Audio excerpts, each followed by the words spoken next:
Greetings to all of you, this is Dr. Lisa. In this lecture, we will speak about feminist approaches in studying international relations, which is a critical approach. Feminism is not a single theory, rather a diverse collection of theories, differ according to the lens and issues of analysis that has been adopted and advocated. Feminist approaches to study international relations got popular in the late 1980s, raising the critical question: what's the role played by women in running international relations, global politics, foreign policy, military, national and international security? By raising the voice and questioning the biased practices in international system, by the excluding the women from the men-dominated international relations landscape. Feminist approaches highlighted the role of patriarchy and gender division in marginalizing women from global politics and other subfields, such as the armed forces, diplomacy, top-level policy making, think tank communities, and foreign policy. Numbers speak for themselves. At the beginning of 2020, only 60 out of 190 countries surveyed by the Inter-Parliamentary Union had a woman as a foreign affairs minister, while in many fewer, still only 22, did women hold the defense portfolio. Still, these figures considered a rise compared in the previous years, where in 2018 only 15% of the world's ambassadors were women. Out of the 47 Council of European Member States, only 10 have women as foreign ministers. Among the 29 NATO members, there are only 8 female defense ministers. A large percentage, however, compared to the 12% women defense ministers globally. Within the European Union 27 members, there are currently 6 female defense ministers and only 5 female foreign ministers, and also considered as an increase only in the number of foreign affairs ministers compared with the 2019, which means 3 at the time. Taking another example, according to the World Bank's Women, Business and Law 2022 report, women still have only 3/4 of the legal rights afforded to men globally. The report also showed that around 2.4 billion women of working age are not afforded equal economic opportunities, and that 178 countries maintain legal barriers that prevent their full economic participation. In 86 countries, women face some form of job restrictions as well, and 95 countries don't guarantee equal pay for equal work. So, as you have noticed, we are still far from achieving gender equality domestically and internationally. Before starting with the diverse approaches of feminism in international relations, let's first differentiate between sex and gender. While sex refers to the physical and biological differences between men and women, gender is a social constructed term. Define the social roles assigned to men and women in a society. It is what makes women follow culture norms and take the domestic issues like household, reproduction, childcare as her own responsibilities, while the men go out the doors to make great differences at the domestic, national, and international levels. So following these patterns, generation after another, lead to hierarchy based on gender inequality and gender dependency. That makes the female participation at national and international level invisible. And if it was seen, it would be under-evaluated and underestimated and even marginalized. Having said that, now let's move on to speak about different feminist approaches in international relations. Starting from liberal feminism, which emerged as an extension to liberal feminist thought, which gained a prominence during a second wave of feminism. The application of liberal principles to international arena began genuinely as a feminist scholars sought to analyze and address issues of gender inequality and discrimination on a global scale. Liberal feminism advocates for equal rights and opportunities for women in all spheres of life, including politics, economics, and international affairs, looking at the ways in which women are excluded from power and prevented from playing a full part in political activities. They examine how women have been restricted to rule critically important for the functioning things, such as reproductive economies, but that are not usually deemed to be important for theories of war politics. Thus, women's participation appeared to be invisible. Therefore, liberal feminists advocates for increased women's political participation at all levels of government and international organizations. This includes efforts to promote gender diversity in leadership positions and decision-making processes. It argues that women should have the same rights as men and should be free from discrimination based on their gender. Thus, it promotes the integration of gender perspective in all aspects of international relations, including policy making, international law, and international organizations. This concept, known as a gender mainstreaming, seeking to ensure that the impact of policies on women and men is considered and that gender equality is actively persuaded. In this regard, we look at the work of the prominent American political theorist, feminist writer, and professor Cynthia Inloy.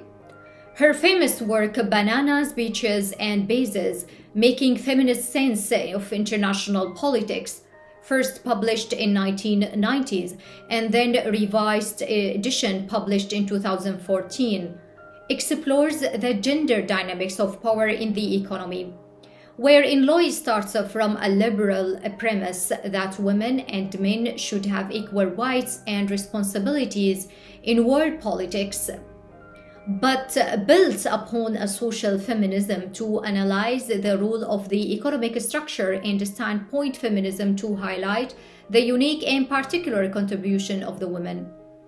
She suggested that if we ask a simple question, "Where are women?" we would have been able to see their presence and the significant participation to the world politics. At the same time, we would be able to see the ways in which their exclusion from the world politics was given unnatural consequences of their biological natural rules. After all, it appeared that women were not actually absent from the world politics. In contrast, they were playing a crucial role, either as a cheap factory labor employed for sexual works around the military bases or as wives to the diplomats. But the point was that in the traditional international theory ignored these contributions and, if recognized, fixed them as less important than the participation and the rules of the state men. Inloy highlighted the crucial activities of the women in functioning or running international politics and economic systems. She focused on deconstructing the distinctions between what is considered as international or public sphere and what is considered personal or private sphere, showing how global politics impacts on and shaped by daily activities of men and women, and in turn how these activities rest on gendered identities. Traditionally, the war and military have seen as a masculine endeavors, embedded with the conviction that men are warriors and protectors who fight to protect those in need of protection, which are women and children.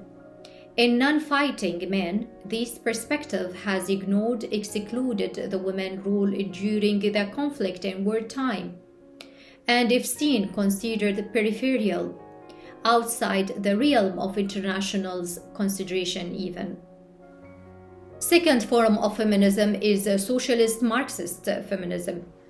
It is a theoretical framework that combines Marxist and socialist principles with feminist analysis to understand and address the ways in which capitalism class, and patriarchy intersect to perpetuate gender inequality on a global stage.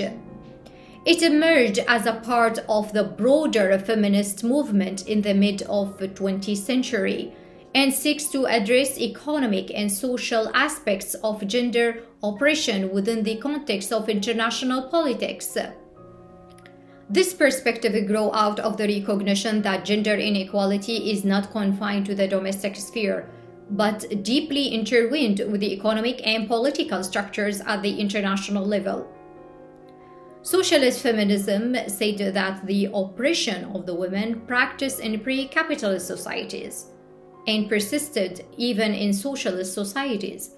Thus, it attributes the women inequality to the patriarchy and capitalism. This perspective differs from Marxist feminism, which attributes the cause of women's inequality to the capitalist system, considering capitalism as the primary oppressor to the women. So, socialist feminism believes that it is capitalism and patriarchy that causing women's inequality. But for socialist Marxism feminists, the focus would be on the patterns by which the world capitalist system and the patriarchal system of the power lead to women being systematically disadvantaged compared to men. Marxist socialist feminism posited that capitalism and patriarchy are interconnected systems of oppression, where capitalism exploits workers for profit and patriarchy oppresses women through traditional gender rules and expectations. They argue that both systems reinforce each other. On the other hand, Marxist feminists highlight the importance of women's unpaid domestic labor, such as childcare, housework, in sustaining the capitalist system. They argue that this reproduction labor provides a free source of labor power and enables male workers to focus on wage labor. At the same time, socialist feminism criticized the gender division of labor in a global context. They argue that this reproductive labor provides a free source of labor power and enables male workers to focus on wage labor. At the same time, socialist feminists criticize the gender division of labor in a global context. Women are often relegated to lower paying, precarious jobs, while men dominated high-paying and managerial positions, both domestically and internationally. In this context, it is important to mention Dr. Nawal al-Saadawi. She is Egyptian feminist writer and human activist who advocated justice, freedom, and equality among all human, especially for women. Dr. Nawal al-Saadawi believed that patriarchy, political, economic, and religious system where men hold the primary power and dominated the roles of political leadership, moral authority, social privilege, and control of property was the root cause of women's oppression. She argued that many social problems, including gender-based violence, economic inequality, and restrictive gender rules, were products of this system. Despite rooted in her Egyptian and Arab identity, al-Saadawi feminism had a global perspective, speaking about a global nature of women's cause and suffragists. She saw women's liberation as a universal struggle and collaborated with the feminists worldwide to address common issues and challenges. Moving forward, we'll come across a standpoint feminism in international relations, which is a theoretical framework that emphasizes the importance of social, political, and cultural standpoints or perspectives in understanding international politics. Standpoint feminism argues that seeing the world from the women's standpoint alters the essence of our understanding to the world politics. Drawing upon socialist feminism interpretations of structure, standpoint feminism began to identify how marginalizing the women as a particular class because of their sex rather than economic standing possessed a unique standpoint on world politics as a result of their subordination. It argues that individuals' positions within a social hierarchies, particularly those based on gender, race, and class, shape their viewpoints and insights into global politics. It has its roots in the broader feminist and sociological theories, particularly the work of feminist socialist Dorothy Smith.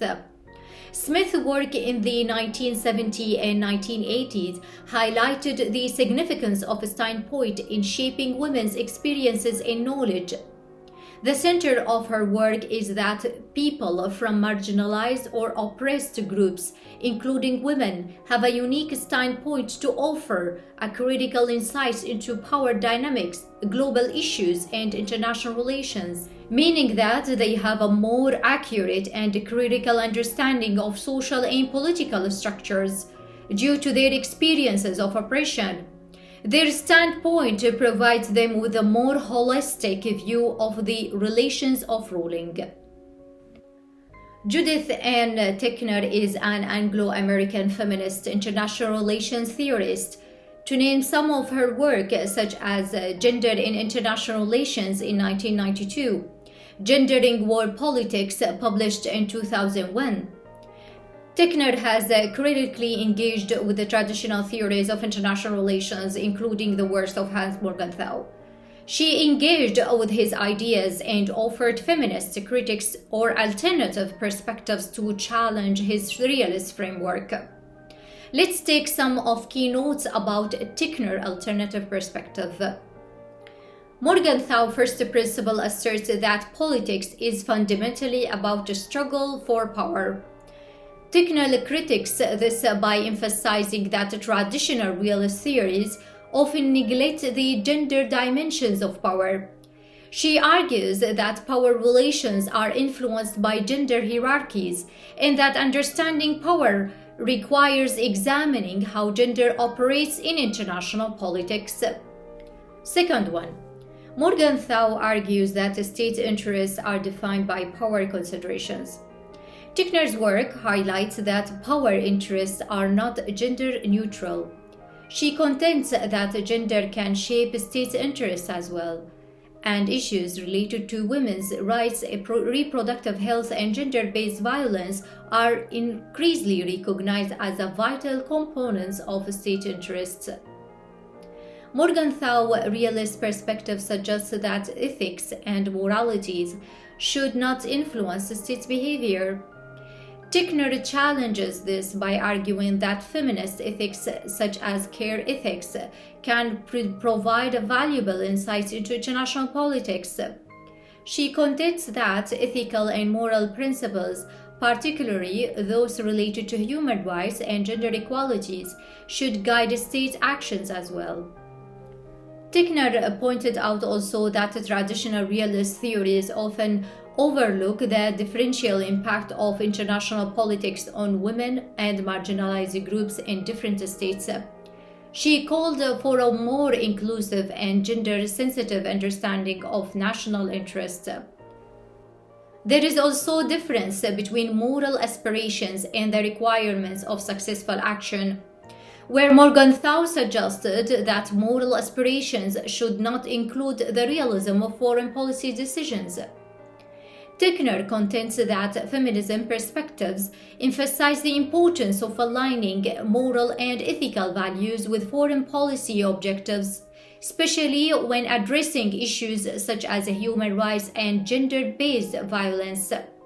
Morgenthau has also argued that politics should not be guided by the morality of particular professions, such as religious or legal ethics. Tickner highlighted that the importance of recognizing international norms and legal frameworks that promotes gender equalities and human rights. She contends that international law can play a role in shaping state behavior. In her engagement with Morgenthau realist principles, J. Ann Tickner does not reject his ideas outright, but rather calls for attention to their limitations when it comes to understanding the gender dimensions of international politics. She advocates for a more comprehensive and inclusive approach to international relations, that incorporates feminist perspectives and ethical considerations, particularly with regard to issues related to gender, human rights, and social justice. Now let's speak about postmodern feminism in international relations, which argue that traditional feminism has often been based on essentialist understanding of gender and has neglected the role of race, class, and other social identities in shaping women's experiences. It adopts the principles of deconstructions, which question and destabilize binary oppositions and fixed categories. They deconstruct traditional gender roles and identities, emphasizing their fluid and constructed nature. At the same time, postmodern feminism highlights the importance of language and discourse in shaping our understanding to international politics. It analyzes how language construct and reinforce power dynamics. At the same time, postmodern feminism highlights the importance of language and discourse in shaping our understanding of international relations. It analyzes how language construct and reinforce power dynamics. For example, gender becomes embedded in relations of power, as that which is seen to be stronger is assigned to masculinized identity, while concepts such as emotion are seen as indicators of weakness and become associated with femininity. In this way, the military strength and capability of a state becomes associated with its degree of masculinity. With the feminism, anti-militarizing can be seen as a problematic issue, and disarmament ideology also could be perceived as a emasculatory state and less likely to disarm. Consequently, militarizing become normalized and more likely to incite war. In their article, A Feminist Ethical Perspective on Weapons of Mass Destruction, published in 2003, Carol Cohen and Sarah Rodick explained the meaning of anti-war feminism, that is, oppose the use of weapons of mass destruction. Yet they have differentiated this concept from pacifism, that it doesn't outright reject all forms of warfare. The opposition comes from the questioning, doubting on how effective warfare and militarism are. Identity, according to postmodern feminism, is not fixed. Rather, it is a performative one. This concept introduced by Judith Butler. It refers to the idea that gender identity and other social identities are not inherent or fixed characteristics, but are instead constructed through repetitive actions and behaviors. In other words, individuals perform their gender identity through their everyday actions, and these performances contribute to the creation and maintenance of social norms and expectations related to gender. Judith Butler also has examined the concept of a precarity of a human life. This idea helped in understanding the impacts of conflict, displacement, and violence on marginalized populations, how individuals and groups can subvert traditional gender norms as acts of resistance within the international system. This perspective sheds a light on how gender can be a set of agency and contestations in global politics. Now, a postcolonial feminism in international relations is an interdisciplinary field, challenge and deconstruct dominant narratives, power structure, and practices that perpetuate inequalities based on gender, race, class, and other factors. So, according to postcolonialism feminism, work at the intersection of class, race, gender, colonialism, and imperialism in the context of global politics, and especially analyzing the gendered effects of a transnational culture and the unequal division of labor in the global political economy. It challenged the traditional international relations theories that often marginalize the experiences and perspectives of the women and marginalized groups in post-colonial and global South context. Post-colonial feminists criticize liberal feminists for ignoring the way in which poor women of color in Global South remain subordinated by the global economic system, a system that liberal feminists were slow to challenge in systematic way. At the same time, the concerns and interests of feminists in the West and those in the rest of the world, which are dominating the global media, international forums, and intellectual academic sphere, may not be able to represent the genuine issues, problems, and sufferings of the women in the third world countries or Global South, or even post-colonial countries. Therefore, postcolonial feminists are also critical of Western prevailed academic intellectuals, both men and women, who claim to be able to speak for the oppressed people from that part of the world. Taking the work of the postcolonial feminist scholar Kaitree Spivak, who combines Marxism, feminism, and deconstruction to interpret imperialism past and present, and ongoing struggles for decolonization. In her essay Can Subalterns Speak, published in 1988, she argued that elite scholars should be wary of homogenizing the subaltern and try to speak for them in their true voice, in a form of epistemic violence. Subaltern essentially refers to subordinated groups, and in this instance, to underprevailed women in the Global South. In not recognizing the heterogeneity of the experience and opinion of these diverse women, it would be unwittingly complex the combination of colonialism and patriarchy has made it doubly difficult for resistance and agency of the subaltern to be heard and recognized. Because we don't have bread, rice and flour, he has sold me to an old man. The white-bearded man who claims he's 55 years old comes to collect her.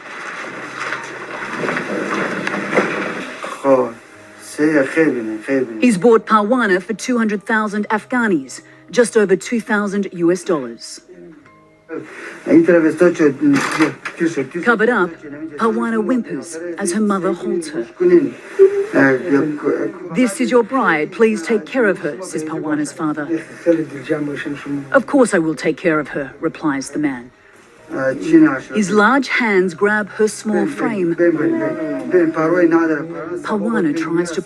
As you could see from this heartbreaking report done by CNN, how global politics, the American invasion of Afghanistan in 2001, after that the American decision to withdraw from there in 2021, and overtaking Taliban regime of that area, the Sharia law that applied, the authoritarian regime, the patriarchal, capitalist, religious oppression, and hegemony, at the end all burdened the small shoulders of this 9-year-old Afghani girl.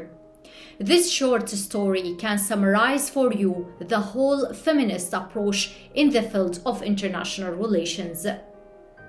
Nadira Shalhoub Kfirokian also is a prominent Palestinian scholar whose work intersects post-colonial feminism, highlighting on the Israeli occupation of Palestine, where she has focused on issues such as gender-based violence, settler colonialism, and the impact of militarization on Palestinian women.